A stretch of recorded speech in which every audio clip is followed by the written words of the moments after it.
Welcome to Talking with Tatum. I'm your host, Barry Tatum. As we all know, Wilson County is growing every day, and many of us wonder and maybe even worry about what the area is going to look like in another 10 or 20 years.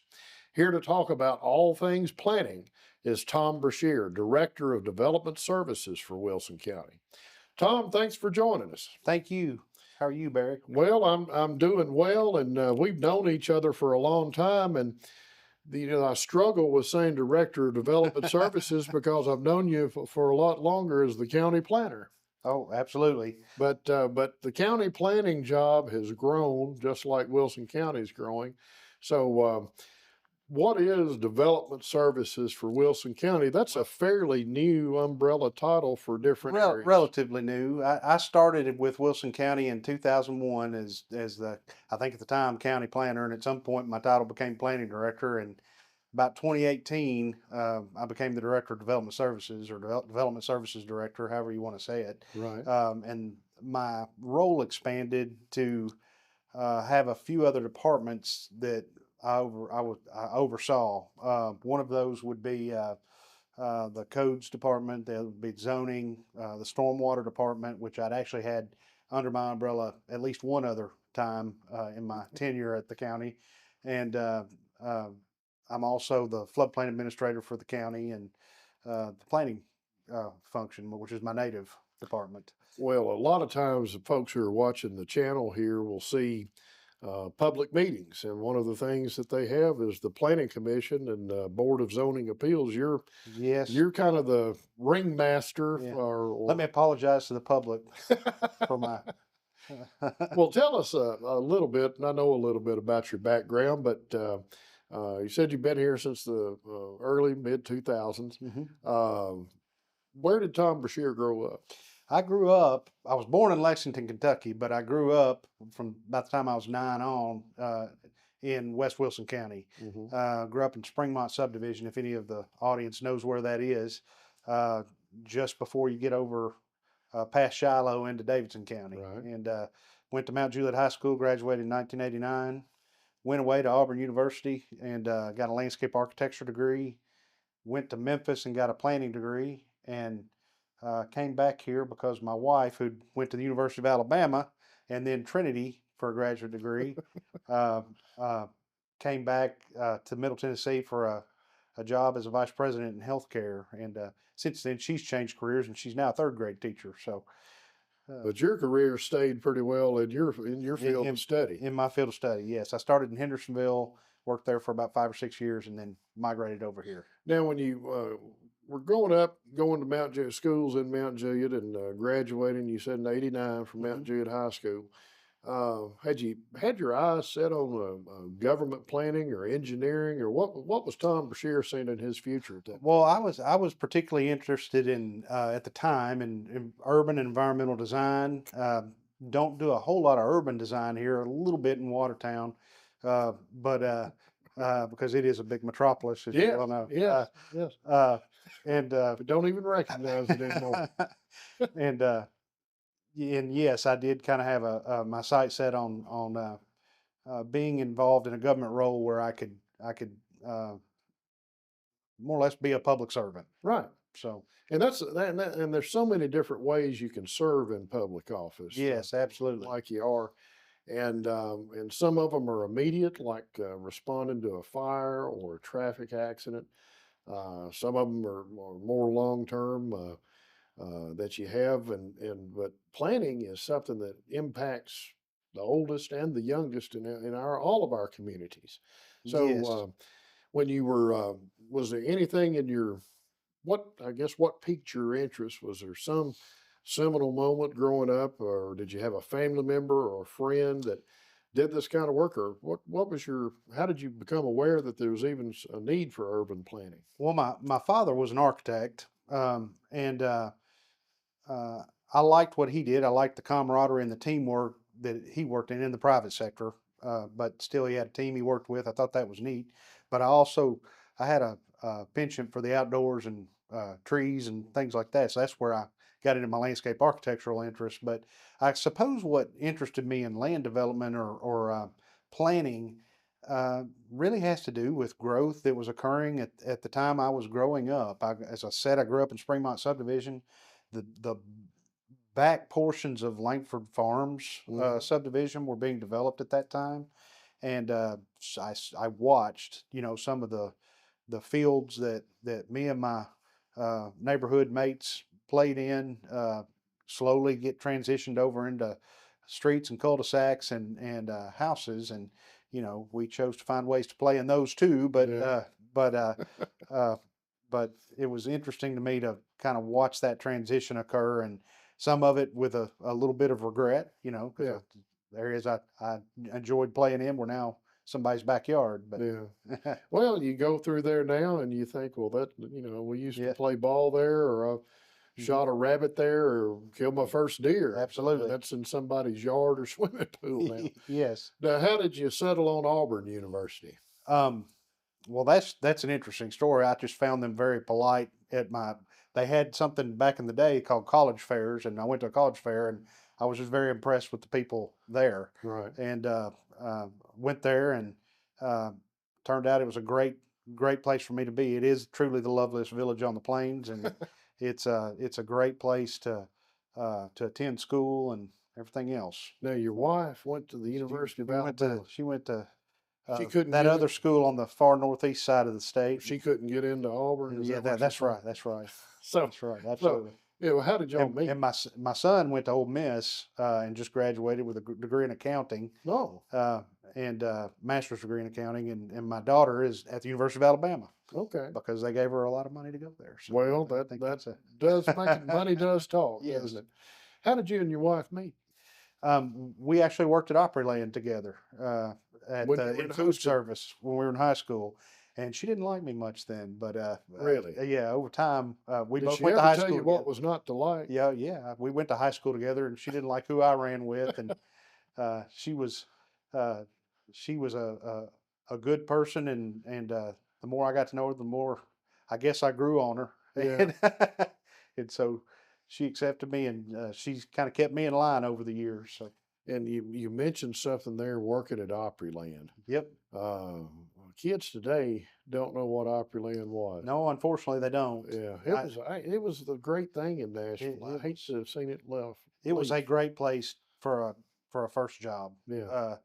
Uh, and I will give a shout out. We had to take hospitality training for each season that we worked there, and I still use some of the hospitality training that I learned from Opryland for a food service worker in my role as a planner today, dealing with angry mobs or angry individuals that come into the office that are upset about some development or another, Yeah. or something that is a zoning violation they're dealing with, or what have you. So, That's uh, something you mentioned, and I imagine a lot of employers today don't do that kind of training, no, and it's more of a on the job, so to speak. yeah, the closest thing I can think of now is Chick-fil-A with the My Pleasure Yeah. uh, moniker they use at the drive-through. So y'all worked together at Opryland, went your Yeah. separate ways through college, but I Mhm. guess stayed in touch. And y'all been married for how long?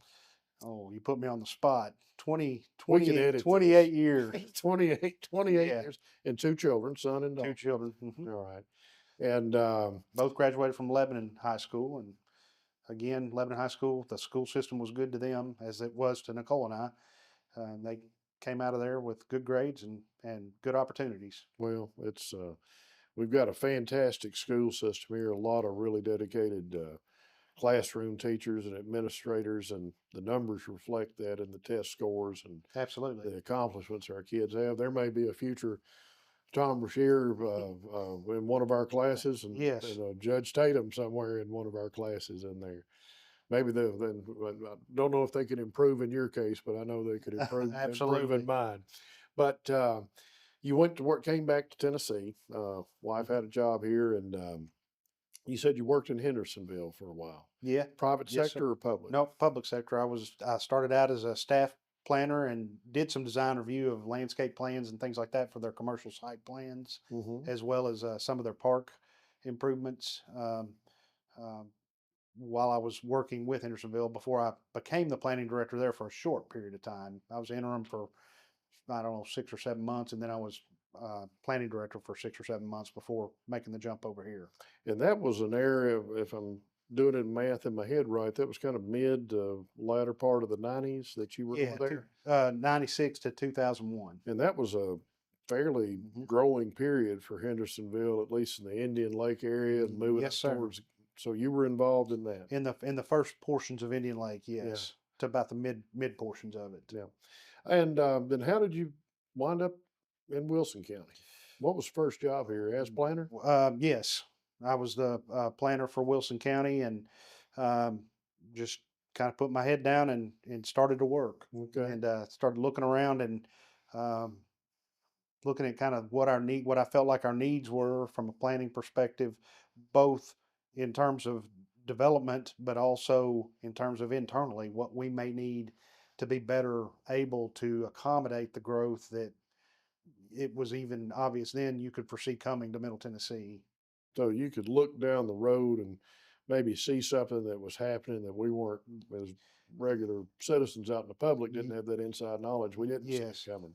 I mean, we talked a lot about growth and migration patterns in college, and the fact that the Sun Belt was a growing interest to a lot of people, particularly as our population aged, Yeah. people wanting to retire to a place that the climate didn't hurt them quite so bad. Although as I get older, I would argue that the heat can hurt you pretty bad too. Yeah, So, heat hurts it. Extreme heat and extreme cold. It seems yes. like they both bother me more than they used to. Um, as far as your role as county planner, I mean, I know there are limits as to what you can do legally. There's limits to what you can do fiscally or financially. Mhm. But as far as the temperament of the political bodies, the members of the planning commission, members of the county commission, county executive staff, how much input does politics, and I'll use air quotes on that, Yeah. have to deal with a community's temperament towards growth? I do think politics has an impact. It's something that you just have to accept in a free society, particularly where we have the freedom to elect our officials, that they're going to have input. And Mhm. I've been blessed to have a good set of elected officials just about the entire time I've been in Wilson County. I've had two main bosses, Mayor Robert Dedman, followed by uh, Mayor Hutto, and they both were very good to work with, and were very supportive of our role in the planning office. And And your I'm sorry, go ahead. no, I was the Your office has expanded, not only your job titles, but I remember when you were down there in the courthouse in a small little cubby hole, and mhm. the footprint has Yes, expanded and the staff has expanded. we've expanded. I have approximately 16 employees that report to me at this point, And you started off with how many? with three. Yeah, so it's that's an indication about how So busy the office is. Um, I know we're not going to hold you to this, Tom, as far as what the future looks like, but right now we're in a huge growth pattern. We look at uh, the traffic, we look at the school attendance numbers. The traffic's the big thing, the crowding of the stores and so forth. What do you see coming in the next 5 years? Can you look in your proverbial crystal ball and say, folks, I'm telling you, this is what we're going to be dealing with in 5 years or 10 years? well, I do think that there are some things that all of us are dealing with to varying degrees. And when I say all of us, I mean all of the planning departments in the county. I'm not the only Right. planner in the county. City of Lebanon has a planner. City of Mount Juliet has a planner, and we actually do the planning function for the city of Watertown.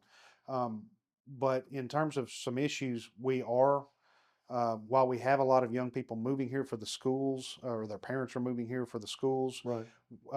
we also have quite a large percentage of our population that's aging, and myself included. And I do think there's going to be more need for uh, senior living options, if for no other reason to try to keep the ones that we have from being overrun, or and also being uh, outpriced. Right.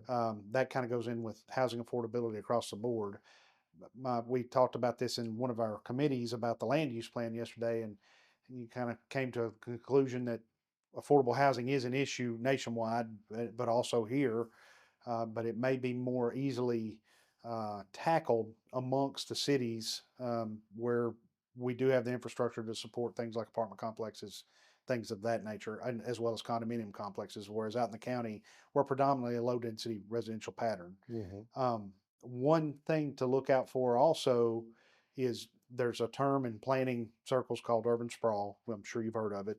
Heard of it, but Yeah. don't know what it is. Well, it's just where it's the continued migration and growth away from a city center like Nashville out. And there's been different reasons, some of them socio-economic over the years, that have pushed that sprawl pattern in different cities across the United States.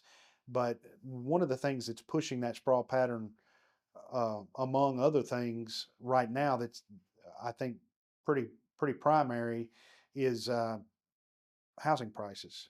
For my children or your children to move back here if they don't live here already, and if you don't have a farm where you can uh, deed them fairly economically land where they have to buy the land or build a house or buy an existing house, um, uh, to find something that is not cost prohibitive for someone just starting out, they're having to migrate further and further out. So I think you'll see more of our younger set continue to move further out to the fringes, maybe Alexandria, DeKalb County, Smith County, and they will start to experience some of the growth that Wilson County has experienced over the past 30 to 50 years, but more specifically in the last 10 to 15. Yeah. Just the last 6 years, I have some figures here that are based on our adequate facilities tax, and that's a good way to kind of track housing starts, because That's where you pay when you apply for a building permit based upon the valuation of the house or the or square no, footage. it's a flat fee for Okay. every residential unit that is permitted within Wilson County, and that's in the cities as well as the county. Okay. Everybody has to pay this county adequate facilities tax.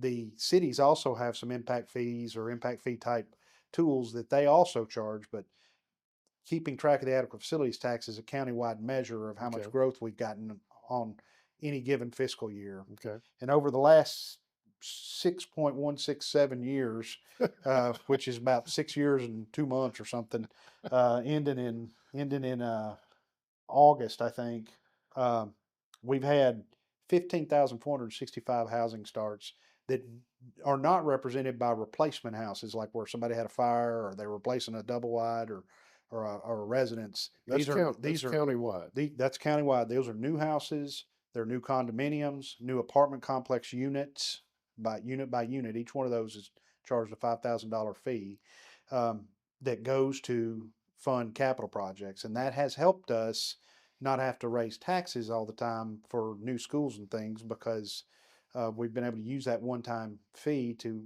at least in part, fund some of the schools and the court system and Hmm. jails construction that's had to happen as a result of our growth. But that is an extraordinary number for a 6 year period. That's averaging somewhere 2,400 units a year. Hmm. When I first got here, we were probably averaging somewhere between 8 and 1,200 units a year. And I wasn't keeping as good a track of it in my early years here as I do now. Uh, but that's a significant amount of growth. The other things to kind of keep in mind is by 2045, we're supposed to have, right now we have about 150,000 people, excuse me. Yeah. We have about 150,000 people. And by 2045, we're projected by Woods and Pool to have approximately 245,000 people, 250 thereabouts. Another So, 90,000, 95,000 people. yes. Another staggering thing is when I got here in 2000, the census figure for all of Wilson County was 88,000 Yeah. people and change. We're now at 147,000 between 2001 and 2024 or 2020, actually, Right. federal census. Um, the uh, the 2045 projection for Lebanon alone is 88,000 people. So by 2045, the city of Lebanon will have as many people as the county had when I first got here. Uh, Unreal. so we're going to experience growth. Yeah. And that's sort of what our county land use plan and the city land use plans that have been done recently or are being done, help us to try to get our arms around. Is certainly what we're hearing a lot right now from the public is what I refer to as growth fatigue. Everybody gets to the end of their road to get onto Lebanon Road or 109 or wherever every morning, and they're like, "Man, it is taking me forever to get out," and Yeah. myself included, to get out of my neighborhood, and all this traffic. This is just terrible. But the retail development that we've received, they need that traffic to survive, Right. and they also need rooftops within a certain mile radius of their to establish their market so that they don't set up for failure. Mhm. They need that stuff to be successful. And sales tax is where counties really can get ahead on revenue on an ongoing basis, not just a one-time fee like our AFT. So you do want to attract retail development in particular, but also commercial development that provides good jobs. Yeah. In a growing county like we are, most of the time commercial development will have a higher valuation. On the property tax, it's assessed at 40% as opposed to 25%, which your residential development Hmm. is assessed at. So there's some benefits to having that commercial development, but to get it, you've almost got to have rooftops and traffic. It's kind of a chicken and egg Yeah. scenario. Which comes first, and Yeah. which do you want to plant? How much involvement does the director of development services, your office, have over recruiting retail or attracting industry? Well, we have an economic development entity known as the Joint Economic Community Development Board, and I am involved in that from time to time. I support them with getting them statistics similar to what I just gave you, if they needed to help market themselves or market the county Right. to a potential retail or economic development interest. But I'm not directly involved in a lot of economic development recruitment per Right. se. They'll come in to see me when they're ready to consider um, trying to get something zoned uh, and approved for what they're wanting to do in the county, or if they just want to talk to me about a particular piece of land or a particular area that they're interested in. Development potential, Yes. perhaps. As far as you said, working with City of Mount Juliet and City of Lebanon, they have their own planning Hmm. offices. Y'all have a pretty good relationship, or do you ever run hmm into a situation where the county can't make this work because of what one of the cities is requiring, or the cities can't make something work because of what the county is requiring? No, I wouldn't say that there's a situation that is unworkable. Okay. We try very hard to get along with one another, particularly at the staff level. I know Right. there's occasionally scrapes Little. politically that Yeah. happen, but at the internal level, from staff to staff, if I need to go and ask Paul Corder at the City of Lebanon or Jennifer Hamlin at the City of Mount Juliet something, they're generally forthcoming with information and vice versa. Um, there are some scenarios that pose challenges. For instance, we have a step system that's our primary public sewer provider out in the county, Right. and the cities have a different viewpoint on step systems. They typically would rather see, if there's going to be sewer provided outside of traditional septic, they would rather see their traditional uh, sanitary sewer Municipal system, sewers. municipal sewers, expanded to serve that purpose. Hmm. And along those lines, Lebanon has struck an agreement with the Water and Wastewater Authority, which is the primary step system provider in the county, to kind of avoid staying out of Lebanon's growth area in return for some agreements they made with supplementing the water authority with additional capacity on water. At least that's my understanding. So there's some things like that the results of that will pose some challenges for us in terms of, well, we would like to encourage, if we're going to have density, for it to go where there's infrastructure, Hmm. and many times that's closer into the cities, not always, but uh, uh, in those cases, if the city's not at a point where they're willing to annex or develop that area, then there may be a developer kind of caught between a rock and a hard place between us. They're kind of restricted as to Yes, what services are available, and yes, sir. that kind of ties in the next thing I wanted to ask. A lot of people look at the essential services that you have to have. Electric is all provided by Middle Tennessee Electric, but the cities have their municipal sewer services, both Mount Juliet and Lebanon, Hmm. and then the water is provided. City of Lebanon has its water department, but Mount Juliet and most of the county are provided by utility districts. And so when it gets Yes, down to the services that are offered through the county, they're basically managed or run or implemented, expanded, maintained by other individuals, not county employees. That's true. In short, we don't control our own water in the same way that a city does. Right. That being said, I want to give a shout out to our private utility districts that we do deal with out in the county: West Wilson, Lagardo, the Water and Wastewater Authority, uh, Gladeville. and Gladeville Utility District. They have stepped up and become very involved in our planning process, which is a good thing. And even though their charge is to provide potable drinking water, they've been fairly cooperative in working with us, both for our purposes and for the emergency management agency's purposes, to make sure that there's adequate fire service being provided if we're going to develop an area or Mhm. allow an area to develop. We're not developing, but allow an area to develop. Increasing the water lines and fire And hydrants and looping making them, sure that there's making sure they're the right size to at least support a fire hydrant. right. And in more recent years, they're even uh, cooperating with us about some recent fire marshal standards that we or fire code protection standards that we put in with regard to having enough water capacity and pressure to fight a fully involved fire.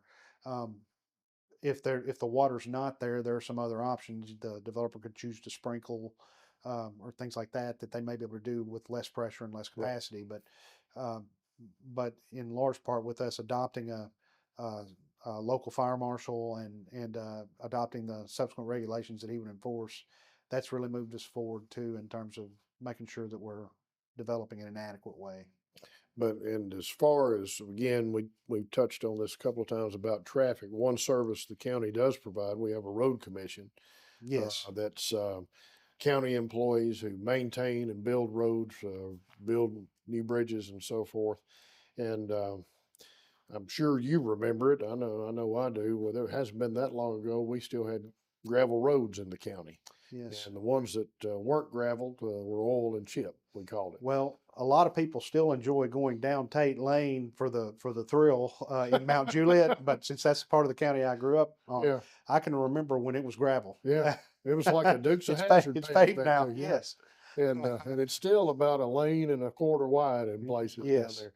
But that's one thing that the county can provide if you have a development that comes in, um, and you see that there's going to be a lot of traffic. That's something that the county can be involved in, saying we'll be responsible for expanding this road or involving that. Um, as far as the general public, you've got a world of information, Yeah. We data. Uh, what's a good way for a resident or a city of Wilson County to say, I wonder what's going on in our world? What are those numbers that we've seen Mhm. about new permits or expansion? What's a good way for them to access that Well, information? they can call my office. My number at the office is 615-449-2836, and they'll get somebody within the planning office if they want to talk. If they want to talk directly to me, they can ask for me, or they can talk to one of my staff members and ask most any question they wish. We have a website that's accessible through wilsoncountytn.gov. You can go to the planning tab, or you can actually reach it directly by going to wilsoncountyplanning.com. We do have some activities that are going on right now. I've already mentioned them in passing a couple of times in our conversation, Barry. We have a land use plan update going on. And September 29th, we've actually done quite a bit of public input collection.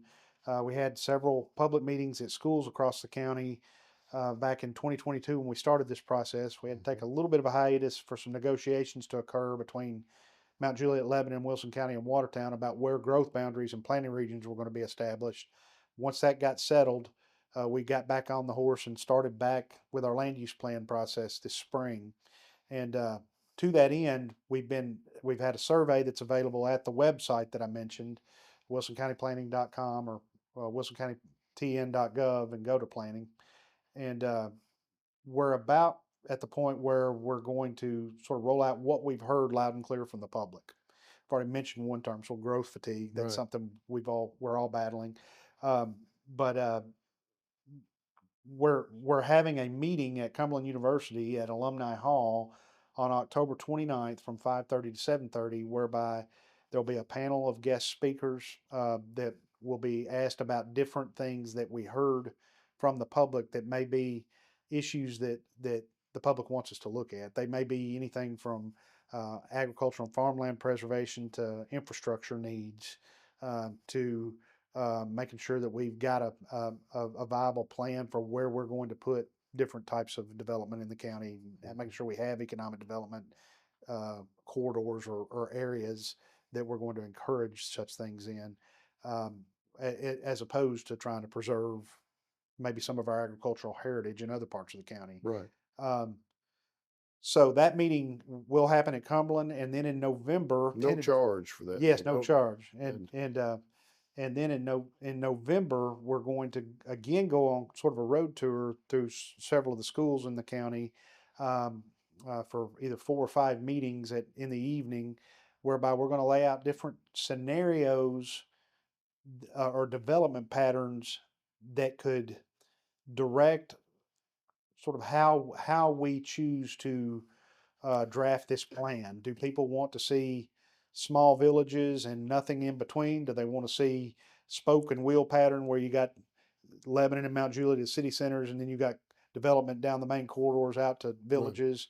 Do you want to see clusters of development and preservation? Just different patterns of development that people can kind of look at and say, if we have to grow, I just assume we'd try to do it kind of along these lines as opposed to that. Eh, And so once we get that information and continue to get additional public input, we'll start in earnest after the first of the year, uh, trying to develop a draft plan that we hope will get to some finality by next spring, okay. next summer, and to be voted on by the Planning Commission and County Commission. Well, I'm eligible to live in some assisted living facilities now due to age. And this idea about having a senior community that's kind of self contained with a Yeah. grocery store and a pharmacy and maybe a doctor's office is really attractive to me. Yeah. Yes. I mean, it's becoming more attractive to me as well. So, All on one level. yeah. Well, Tom, is there anything you'd like to share with maybe there's a young Tom Brashear or a young Tina Brashear or whoever in school that who's Well, maybe there's a lot of different ways you can take the profession of planning and landscape architecture.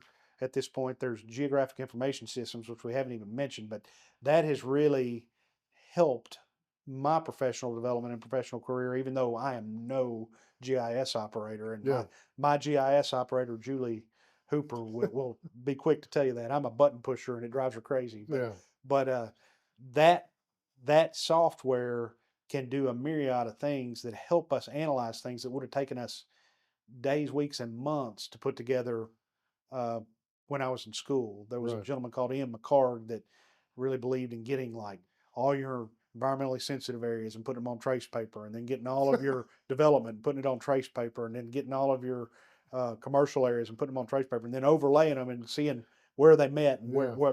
where your hot areas were. Now you And just now click you and just drag. you click and drag and get the layers pulled up and overlaid, and you can see that Yeah. in a much quicker fashion. So GIS is certainly a burgeoning industry to look into. Planning's a good industry. Another aside, talking about the school system, I've been taking part in a math competition every spring, whereby the I think it's either fourth or fifth graders in the county school system meet over at the county headquarters, and they uh, they go and take a test. But before the test, there's several booths up there with different professionals, private industries, and things like that. They're Right. set up with booths to talk about how they use math every day. And Mm. these are some of our best and brightest, apparently, in math, as selected by their educators, their teachers. And they get to come to this competition. And so I've enjoyed going there and talking about how we use math in our office. I had my senior math teacher. I looked at her one day. I was like, I'm never going to use this stuff again. And she said, "You call me in 20 years." And she was teaching me pre-calc and trig, and I use trigonometry on the daily, Yeah. in Yeah. geometry too. So, Well, any words of wisdom you want to share with citizens of Wilson County, young or old? Just no, I think just expect that we are going to grow. I know that at times it can be annoying, but it's part of the reason we're getting some of the benefits of that growth at this point, yeah. i.e., new restaurants, which I'm always fond of, if you couldn't tell, and other retail establishments and goods and services. I know that there's different youth related activities and activity centers that are coming on the scene now that we would have never gotten years ago. Yeah. So, Well, Tom, thank you for your friendship. Thanks you for taking time to come out, and got a little parting gift right here, souvenir gift. Talking thank with you. Tatum Cup. We got Thank you uh, very much.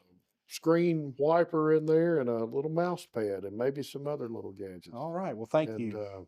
but appreciate your time and appreciate you sharing it with us. Thank you. And we appreciate you for tuning in with Talking with Tatum and hearing from Tom Brashear, the Director of Development Services for Wilson County. And if you have any questions, give his office a call. Check his the county website out at wilsoncountytn.gov. WilsonCountyTN.gov. You can get there through the county's website. And also keep your eye out on this station for the panels about the meetings coming up October 29th at Cumberland University and the other meetings in November.